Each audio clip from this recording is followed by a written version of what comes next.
श्री प्रेम विगलित चित्तं विश्वगुरुं नमामि। परम देवमय श्री श्री ठाकुर परमाराध्या जगज्जननी श्री श्री बड़मा परम पूज्यपाद श्री श्री बड़दा परम पूज्यपाद श्री श्री आचार्य देवेंद्र चरण मोर कोटि कोटि प्रणाम। परम सम्माननीय अग्रणी परिचालक सप्रतिनिधि महांतीरा सम्माननीय ऋतिक मंडली कर्मी मंडली गुरुभातृ मंडली भक्तिमती मातृमंडली सज्जन मंडली आम गहन उपस्थित श्री श्री 108 श्री मुनिश्री भूपेन्द्र जी महाराज समस्त को ये शुभ उत्सव अवसर में मोर प्रीति श्रद्धा भक्ति प्रणाम जय गुरु निवेदन करे। परम दयाल अपार करुणारू आज कंटाबांजी सत्संग विहार आनुकूल्य ये अंचल समस्त भाई और माँ मानकर मिलित प्रचेष्टा प्रतिवर्ष परी आज श्री श्री ठाकुर 138तम जन्म महामहोत्सव एवं कंटाबांजी सत्संग विहार वार्षिक महोत्सव अनुष्ठित हो चली से अवसर में जो भाई और माँ मैंने मासाधिक काल परिश्रम करी पवित्र उत्सव को सफल करने को चेष्टा करिसंती ए मधुमय परिवेश सृष्टि करिसंती सेमानंकर एवं उपस्थित आपण मानकर समस्तंकर सुस्थ स्वस्थ सुदीर्घ मंगलमय जीवन पाई दयालंकर अथवा चरण प्रार्थना निवेदन रखे। बहु पूर्वर बलांगीर अंचल बहु वर्ष पूर्वे मुझे किंतु यही अंचल को परम पूज्यपा श्री श्री आचार्य देव सांगे थे आसी जो श्रीमंदिर भित्ति प्रस्तर स्थापन होता तापर भाई माने अनेक थर कहते ये उत्सव को आसवाई विभिन्न कारण आसवा होता तेरे यही वर्ष से पवित्र सुजोग मत प्राप्त होती जो भाई माँ मैंने मत सुजोग देते से पाखे कृतज्ञ। इति पूर्वर श्रद्धेय पट्टनायक दा मुनिश्री जो सब कथा कहले से कथार क्षय धरी आपण मान पाखे मुझे कथा रखा चेष्टा करी। पट्टनायक दा कहते आम भारत वर्ष विशेषकर आम ओडिशा आम मैंने समस्ते दियो देवता मठ मंदिर मस्जिद गिरजा एसब भितर भगवान तो पूजा करुछु विभिन्न प्रकार धर्मग्रंथ रही कंटाबांजी सहर में श्री जगन्नाथ मंदिर अच्छी मुनिश्री महाराज भी अच्छा जैन मंदिर भी अच्छी विभिन्न प्रकार अनुष्ठान अच्छी पुणी श्री श्री ठाकुर अनुकूल चंद्रनकर ये गोटे श्रीमंदिर तैयारी सत्संग विहार अच्छी एवं तांकर आदर्श मतवाद को मनीष पाखे पहुँचाई कहीं चेष्टा चली कथा क्षय धरी मु कथाटी आरंभ करी। आपण मैंने समस्ते जानते परम प्रेम श्री श्री ठाकुर पाखक आम ओडिशार जने विशिष्ट लोक डॉक्टर प्राणकृष्ण परिजा जे उत्कल यूनिवर्सिटी प्रथम भाइस चांसलर थे 1956 मसीह ओडिशार केत जन ऋतिक श्री श्री ठाकुर पाखक नहीं जाते से मन मन भाभी ये तो जो विराट बड़ पदार्थ भी वैज्ञानिक श्री श्री ठाकुर तो विज्ञान चरम ठाकुर संगे से विज्ञान विषय कथबार्ता है जो श्री श्री ठाकुर पाखे जाए पहुँची थे श्री श्री ठाकुर को सी केत गुड़े प्रश्न करते भर गोटे जोड़े प्रश्न आपण मान पाखे रखे श्री श्री ठाकुर से प्रश्न कर ठाकुर जहाँ मुझे पूर्व कहली आम भारत वर्ष पोथी पुराण अभाव ना दिव देवता अभाव ना मठ मंदिर अभाव ना पुणी आपण कहते दीक्षा नवा हम गुरु ग्रहण करने हम कौन पर दरकार श्री श्री ठाकुर चुंबक अति छोट कथा भीतर दे जन विराट बड़ वैज्ञानिक को बुझे देते श्री श्री ठाकुर कहते डॉक्टर परिजा आपण के मार्केटिंग करने ना आज्ञा हाँ पिला बहुत मार्केटिंग करुच्ची ना आप मार्केट को जाइए किसी जिनस पत्र आनबे धरत आलू कि सारू कि बैगण आनबे से आलू 2 किलो आनबे कि सारू 1 केजी आनबे तार ओजन जे किले है कि 1 केजी है कि 2 केजी है आप केमी जानते ना आज्ञा गोटे तराजू अच्छी गोटे निकिति अच्छी से निकितिर 2 पटे 2टा पल्ला अच्छी से 2टा पल्लार गोटे पल्लारे बटकरा पड़े आउ गोटे पल्लारे जिनस पड़े ना ता तो बुझिली से बटकरार ओजन सहित ये जिनसर ओजन समान है आप केमी जानते से कहते आज्ञा ये तराजूर मझिरे गोटे बड़ कंटा अच्छी तले गोटे बड़ कंटा अच्छी ऊपर गोटे छोट कंटा अच्छी ये बड़ कंटाटा जिते हली हली से छोट कंटा सागर समांतराल हो जाए छोटा कंटा सागर मिसी जाए से बेले आम जानू जे यही बटकरार ओजन सागर ये जिनसर ओजन सामान हो श्री श्री ठाकुर ताली मारिक हसुंट बाह डॉक्टर परिजा आप तो ठीक कथा कहते ये पचार आम जीवन में कहीं गुरु ग्रहण करूँ श्री श्री ठाकुर कहते ये जीवन में गुरु ग्रहण करेंगे जदि सामान्य आलू सारू बैगण माछ शुखुआ आप ओजन कर ओजन परिमाणटा ठीक है कि भूल है सेटा जानापी गोटे तराजू दरकार होची पुणी से तराजू बड़ कंटा सागर छोट कंटा को मिलाऊँच सारा जीवन भितर आपड़ केते वर्ष बंचे ता भितर आप विभिन्न प्रकार अभिनय करेंगे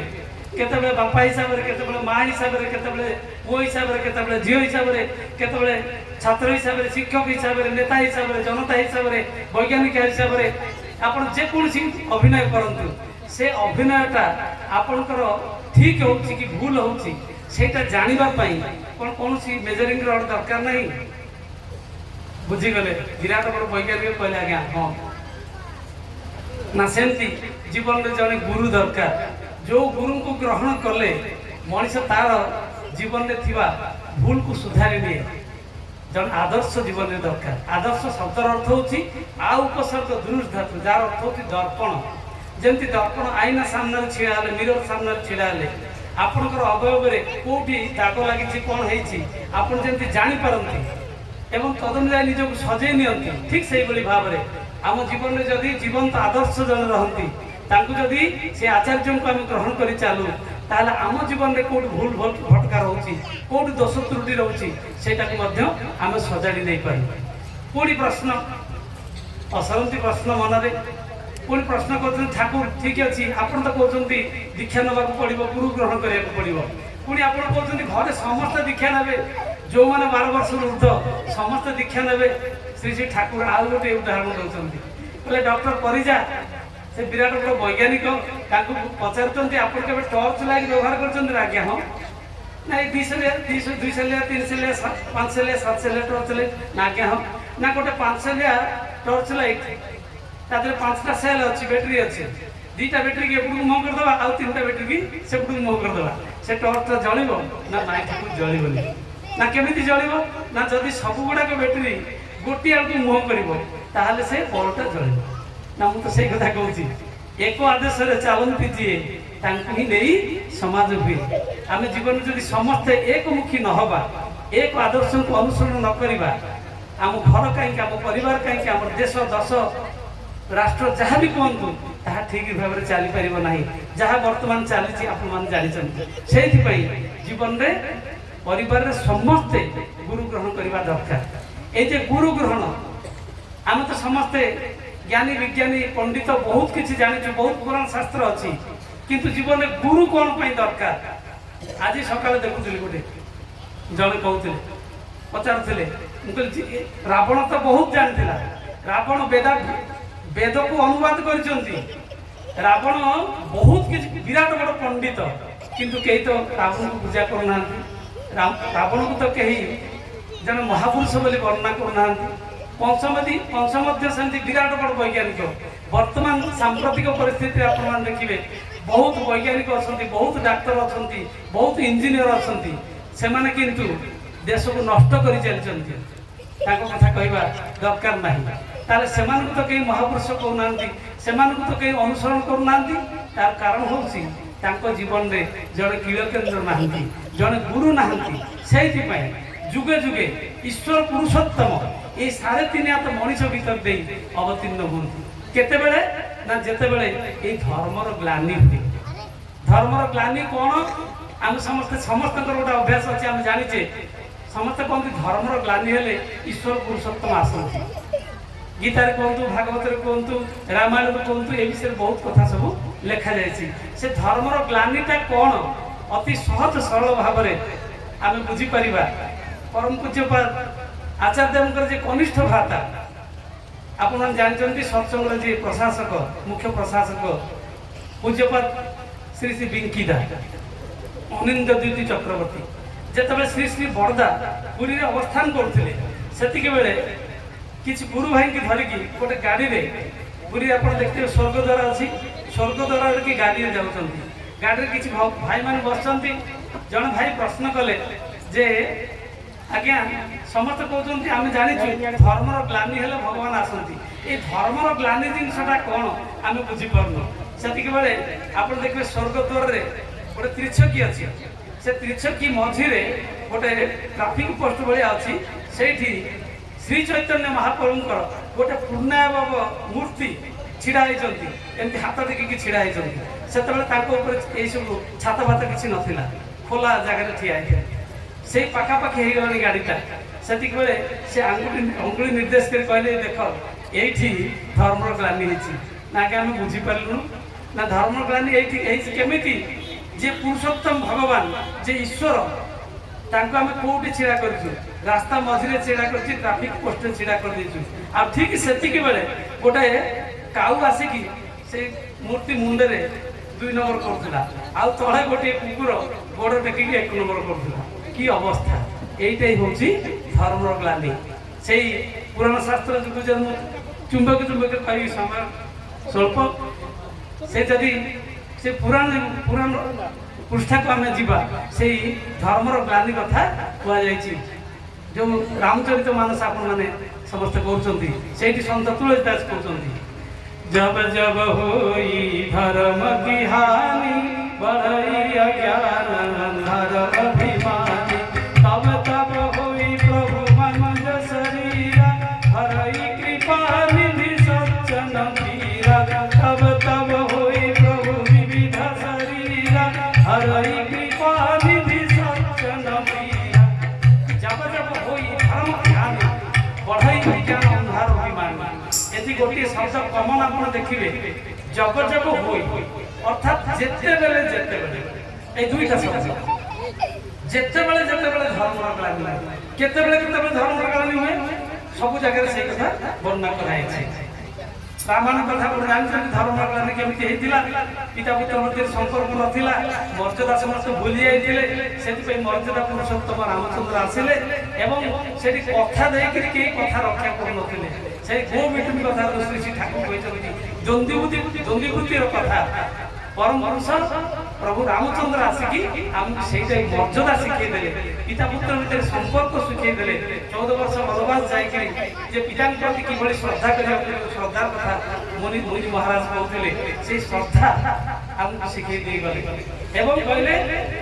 মানে রঘুকুল রীতি সদা চলি আই, প্রাণ যাই কর বচন ন যাই। সে কথা আপনার ত্রেতা যুগ কথা শুনতে। বর্তমান আপনার যদি দেখবে, মানে বর্তমান তো মোবাইল হলানি, আপনি যদি জনকে ফোন করে আপনার কোটি অনেক, সে কଣ୍ଟା বাঁধিরে থাকবে, সে কিন্তু কহবে মু বলাঙ্গীরে অছি।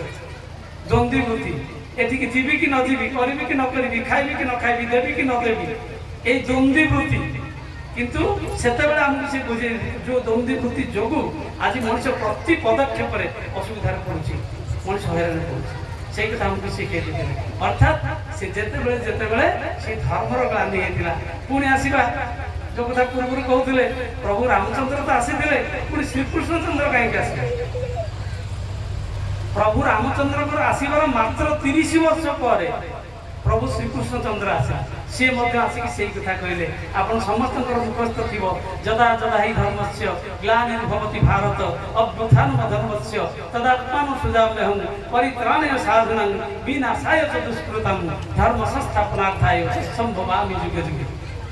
जेतेबेले जेतेबेले धर्म ग्लानि हुए अति बड़ी जगन्नाथ दास से श्रीमद् भागवत रे ओडिया भागवत लिखुन जब जे काले धर्म ग्लानि होए अधर्म हुई उदय से काले प्रभु भगवान आत्मा को करंति सुजन धरणी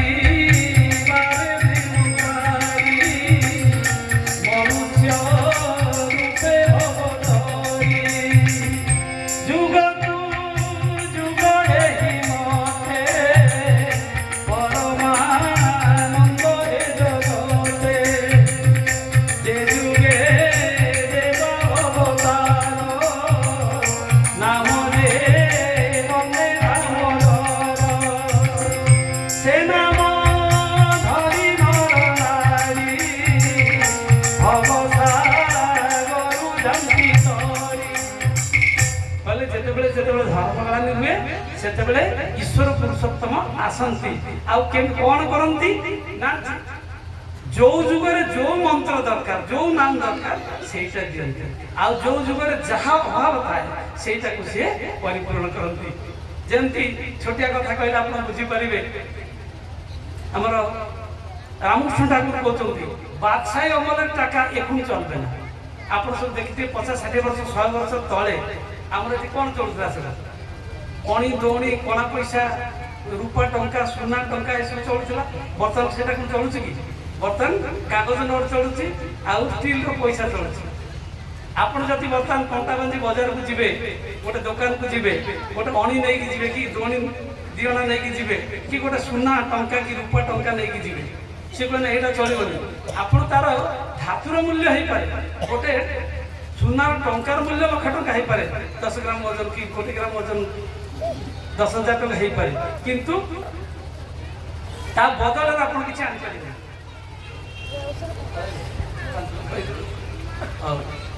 आमे क्षमा चाहिए आमे समस्ते अपेक्षा करथिले हमर अंचलर जे